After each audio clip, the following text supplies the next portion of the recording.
Assalamualaikum warahmatullahi wabarakatuh. Kembali lagi bersama saya, Rizky Afrimulia, dalam mata kuliah Perbandingan Administrasi Negara. Nah, di minggu ke-9 ini kita akan membahas mengenai sistem administrasi negara Amerika Serikat. Baik, nah kita harus melihat dulu bagaimana kira-kira politik dari Amerika Serikat. Jadi, Amerika Serikat itu merupakan sebuah negara yang demokrasi konstitusional dengan sistem three-tier dan institusi kehakiman yang bebas. Terdapat 3 peringkat yaitu nasional, negara bagian dan pemerintahan lokal yang mempunyai badan legislatif serta eksekutif dengan bidang kuasa masing-masing. Nah, rupanya negara ini menggunakan sistem persekutuan atau federalisme di mana di negara pusat dan negara bagian berbagi kuasa. Nah, negara pusat berkuasa terhadap beberapa perkara seperti percetakan mata uang Amerika serta kebijakan pertahanan. Namun, negara-negara bagian berkuasa menentukan hak dan undang-undang masing-masing seperti hak pengguguran bayi dan hukuman maksimal dalam hal undang-undang. Lalu, satu elemen yang kentara di Amerika ialah doktrin pembagian kekuasaan.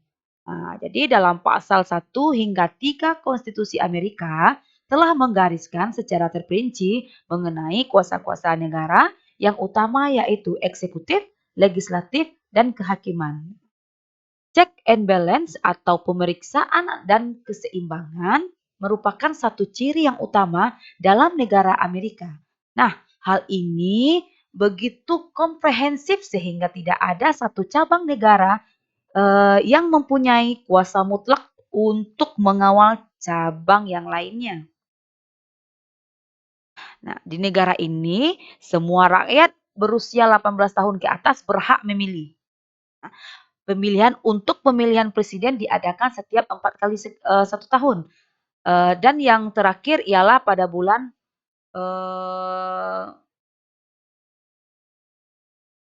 November 2018. Nah, ini 2008. Ini kira-kira saya ngambil bahan di sekitar bulan November 2008. Nah, di samping pemilu untuk pemilihan presiden, ada pula pemilu paruh waktu yang diadakan pada pertengahan masa jabatan presiden. Nah, dalam pemilu ini yang dipilih bukanlah presiden, melainkan seluruh anggota Dewan Perwakilan dan sepertiga dari semua senator dari setiap negara bagian. Rupanya, faham liberal di Amerika Serikat disebut liberalisme modern atau liberalisme baru.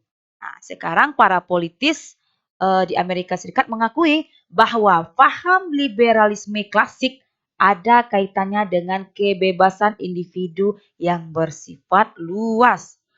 Tetapi mereka menolak ekonomi yang bersifat laissez-faire atau liberalisme klasik yang menuju ke pemerintahan intervensionisme yang berupa penyatuan persamaan sosial dan ekonomi.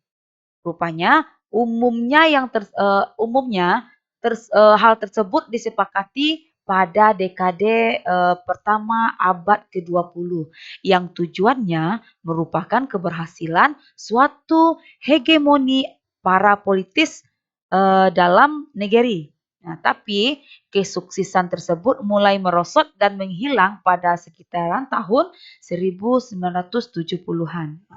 Rupanya pada saat itu konsensus liberal telah dihadapkan pada suatu dead blow atau yang berupa robohnya pemerintahan Bretton Woods System yang dikarenakan kemenangan Ronald Reagan dalam pemilihan presiden tahun 1980 yang menjadikan liberalisme suatu arus kuat dalam politik Amerika Serikat pada tahun tersebut. Nah, lalu kita juga harus memahami kira-kira apa ideologi, Amerika Serikat. Ideologi Amerika adalah konstitusi yang tertulis diadopsi pada tahun 1789. Nah, sebagai hasil kerja keras dari Hamilton Murrah Franklin. Nah, ideologi Amerika Serikat mempunyai ciri-ciri. Yang pertama, demokrasi merupakan bentuk pemerintahan yang baik. Nah, yang kedua, anggota masyarakat memiliki kebebasan intelektual penuh terhadap kebebasan berbicara, kebebasan beragama, dan kebebasan pers. Yang ketiga, pemerintah hanya mengatur kehidupan masyarakat secara terbatas. Nah, lalu keputusan yang dibuat hanya sedikit untuk rakyat sehingga rakyat dapat belajar membuat keputusan untuk diri mereka sendiri. Sedangkan yang keempat, kekuasaan dari seseorang terhadap orang lain merupakan hal yang sangat buruk. Oleh karena itu, pemerintahan dijalankan sedemikian rupa sehingga penyalahgunaan kekuasaan dapat dicegah. Nah, ini dapat disimpulkan atau pendek katanya, kekuasaan dicurigai sebagai hal yang cenderung disalahgunakan karena sejauh mungkin untuk itu harus dibatasi. Nah, untuk ideologi kelima, ciri-cirinya yaitu suatu masyarakat dikatakan berbahagia apabila setiap individu atau sebagian besar individu berbahagia, walaupun masyarakat secara keseluruhan berbahagia. Nah, kebahagiaan sebagian besar individu belum tentu maksimal. Nah, dengan demikian, kebaikan suatu masyarakat atau rezim dapat diukur dari seberapa tinggi individu berhasil mengembangkan kemampuan-kemampuan atau bakat-bakat yang mereka miliki. Nah, lalu setelah ideologi Amerika Serikat, kita harus mengetahui kira-kira bagaimana bentuk pemerintahan Amerika Serikat. Jadi, bentuk pemerintahan Amerika Serikat adalah federasi. Ingat, adalah federasi, yaitu sebuah bentuk pemerintahan di mana beberapa negara bagian bekerja sama dan membentuk negara kesatuan. Masing-masing negara bagian memiliki beberapa otonomi khusus dan pemerintahan pusat mengatur beberapa urusan yang dianggap nasional. Nah, dalam sebuah federasi setiap negara bagian biasanya memiliki otonomi yang tinggi dan biasa mengatur pemerintahan dengan cukup bebas. Setelah itu, kita harus mengetahui bagaimana sistem pemerintahan di Amerika Serikat. Jadi sistem pemerintahan Amerika Serikat didasarkan atas konstitusi konstitusi pada tahun 1787 yang telah mengalami beberapa kali amandemen. Amerika dengan tradisi demokrasinya seringkali dianggap sebagai benteng demokrasi dan kebebasan. Nah, kira-kira pokok-pokok sistem pemerintahan Amerika Serikat dapat digambarkan. Yang pertama, nah, seperti yang namanya bentuk negara Amerika Serikat adalah federasi atau serikat dengan bentuk pemerintah republik. Republik. Nah, sistem pemerintahannya adalah menganut sistem presidensial. Yang kedua, adanya pemisahan kekuasaan yang tegas antara eksekutif, legislatif, dan yudikatif. Nah, di antara ketiga badan tersebut terjadi check and balance sehingga tidak ada yang terlalu dominan. Ketiga, kekuasaan eksekutif dipegang oleh presiden. Presiden berkedudukan sebagai kepala negara dan kepala pemerintahan. Presiden dan wapres dipilih melalui pemilu sehingga tak bertanggung jawab pada Kongres. Yang keempat, kekuasaan legislatif berada pada parlemen yang disebut dengan Kongres. Kongres terdiri dari dua kamar, yakni Kamar Senat dan House of Representative. Anggota Senat terdiri dari perwakilan tiap-tiap negara bagian, masing-masing adalah 2 orang. Jadi ada 100 senator, sedangkan House of Representative ditentukan berdasarkan jumlah penduduk. Sedangkan yang kelima, kekuasaan yudikatif berada pada Mahkamah Agung atau disebut juga Supreme of Court yang bebas dan merdeka. Yang keenam adalah sistem kepartaian menganut sistem dwipartai. Ada dua partai yang sangat dominan di Amerika Serikat. Yang pertama yaitu Partai Demokrat dan Partai Republik. Sedangkan yang ketujuh, sistem pemilu yang digunakan adalah sistem distrik. Yang ke-8, sistem pemerintahan negara bagian menganut prinsip yang hampir sama dengan pemerintahan federal. Negara bagian dipimpin oleh gubernur dengan mempunyai parlemen yang sebagian besar berupa bikameral. Lalu, kita sekarang berbicara mengenai Senat di Amerika Serikat. Senat di Amerika Serikat adalah merupakan majelis tinggi dari bikameral legislatif dari Amerika Serikat. Dan beberapa dengan Amerika Serikat atau DPR terdiri dari Kongres Amerika Serikat. Komposisi dan kekuasaan dari Senat ditetapkan dalam pasal salah satu dari Konstitusi Amerika Serikat.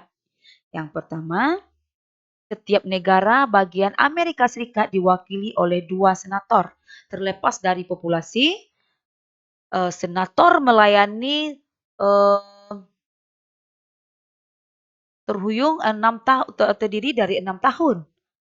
Ruangan dari Senat di Amerika Serikat terletak di sayap utara Capitol, di Washington, D.C. Ibu kota negara. Ya. DPR bersidang di sayap selatan yaitu gedung yang sama. Nah, Senat memiliki kekuasaan eksekutif tidak diberikan kepada beberapa DPR, termasuk menyetujui perjanjian sebagai prasyarat untuk mereka ratifikasi dan menyetujui atau menegaskan pengangkatan sekretaris kabinet, hakim federal, yang lain, pejabat eksekutif, perwira militer, pejabat regulasi, duta besar, dan pemerintahan federal petugas berseragam serta pengadilan pejabat federal dimakzulkan oleh DPR.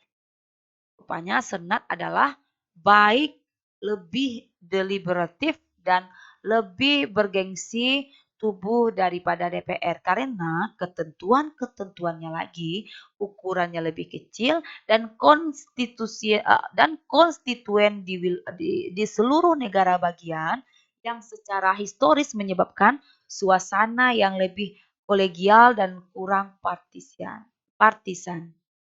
Senat telah dijelaskan oleh beberapa anggota media Amerika Serikat terbesar tubuh deliberatif dunia. Ya, jadi Senat dijelaskan oleh beberapa anggota media Amerika sebagai terbesar dari tubuh deliberatif dunia. Ingat. Nah, itulah kira-kira yang dapat saya jelaskan di pertemuan ke-9 ini mengenai sistem pemerintahan negara Amerika Serikat. Semoga ilmu yang saya berikan dapat Anda serap dengan baik sehingga Anda dapat mengetahui yang berhubungan dengan sistem pemerintahan Amerika Serikat. Silakan Anda bandingkan dengan sistem pemerintahan yang ada di Indonesia. Terakhir kata, saya mengucapkan selalu bersemangat dalam menuntut ilmu. Dan saya akhiri, wabillahi taufik wal hidayah. Assalamualaikum warahmatullahi wabarakatuh.